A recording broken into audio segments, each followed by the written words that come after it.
Why is Bitcoin going down?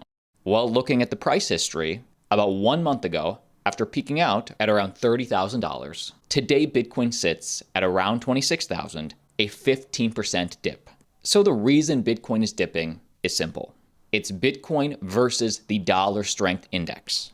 We can compare the strength of Bitcoin versus the strength of the dollar index, and the DXY is the strength of the US dollar versus a basket of the other major sovereign state currencies. So even though the purchasing power of the US dollar continues to get devalued, it's garbage. Our garbage compared to a basket of the other nation states' garbage is stronger. That's when the DXY shows strength.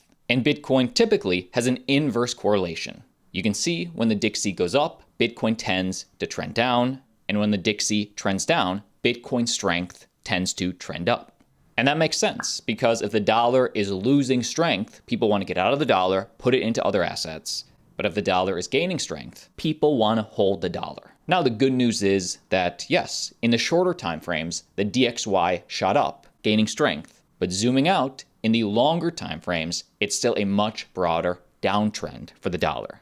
Looks like a significant break for the DXY dollar index, a potentially path of least resistance move. Given yields are rather constrained and US-centric appeal is limited, this uptick in the DXY seems like a safe haven move. And what does that mean to you? Well, if this is indeed a safe haven drive for the greenback, the dollar, then a debt ceiling solution next week can be a strong catalyst for a bearish reversal.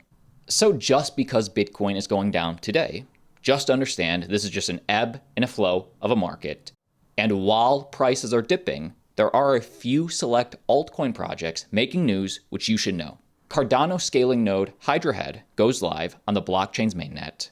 The tool, the first in a planned suite of products, aims to speed up transaction times on Cardano. So as tweeted by lead software engineer Sebastian Nagel, Hydra 0.10.0 is out.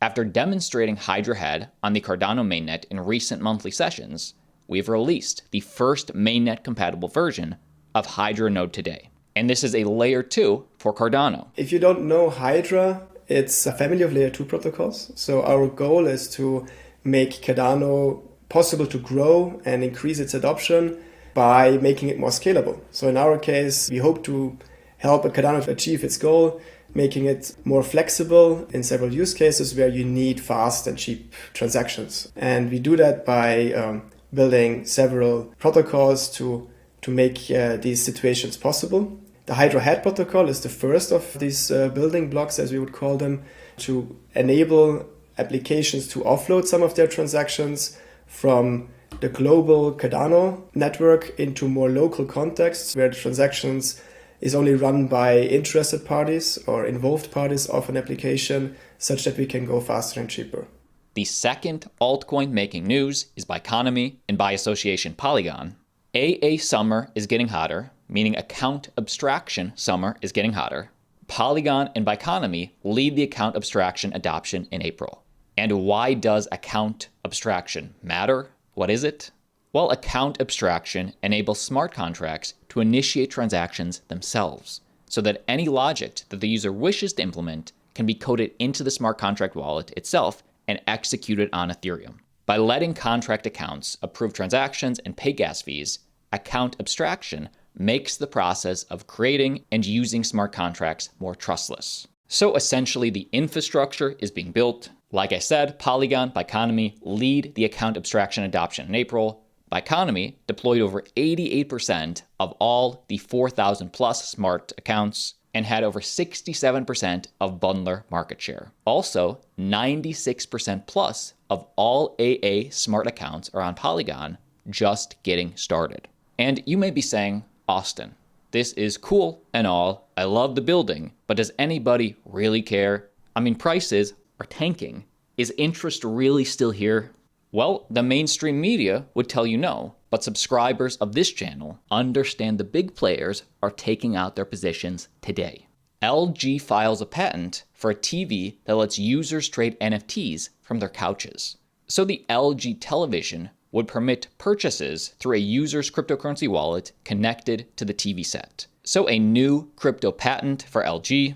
Although based in South Korea, this is a global tech giant, and this patent is the latest in a series of ambitious metaverse and NFT plans the Southeast Asian behemoth announced last year. So as you may remember, it was back in September 2022 that LG launched its own NFT marketplace, dubbed LG Art Labs, which enabled users to trade digital collectibles via US LG televisions. Then a few months later, at the start of 2023, the company doubled down on its metaverse plans. It launched the Blade Wallet, which connects to LG Art Labs to enable NFT trading. So slowly building out the infrastructure. And then of course to expand into the crypto market, LG Electronics partnered with Hedera Hashgraph in 2020. So good for Hedera. I would say this is good for Ethereum, as they have the #1 NFT network effect in general. And speaking of NFTs, Dogecoin-like spike in Milady NFTs after Elon Musk's tweet. But will it last? So the Milady NFT collection got what every crypto project secretly hopes for. Elon made a tweet about it.